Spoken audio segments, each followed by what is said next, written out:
seperti yang pernah ada jalur juga. Dari total sebanyak 7.140 orang peserta yang mengikuti ujian masuk Universitas Sriwijaya melalui jalur seleksi mandiri, 3.069 orang peserta telah dinyatakan diterima sebagai mahasiswa baru pada tahun 2024 ini. Dalam jalur seleksi mandiri ini, Fakultas Kedokteran masih paling banyak pendaftarnya, disusul oleh Fakultas Ekonomi serta Fakultas Teknik. Jika dibandingkan tahun lalu, jumlah kuota mahasiswa baru yang diterima melalui jalur seleksi mandiri ini mengalami peningkatan hingga 10%.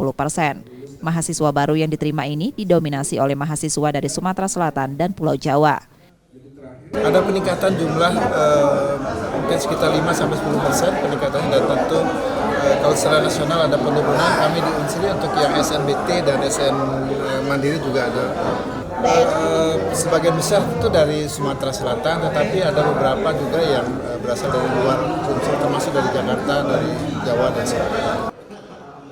Tahun ini, Unsri total menerima sebanyak 8.690 mahasiswa baru dengan rincian 3.069 dari jalur seleksi mandiri, 1.683 dari jalur SNBP, dan 3.938 dari jalur SNBT. Nur Muhammad, Kompas TV, Palembang, Sumatera Selatan.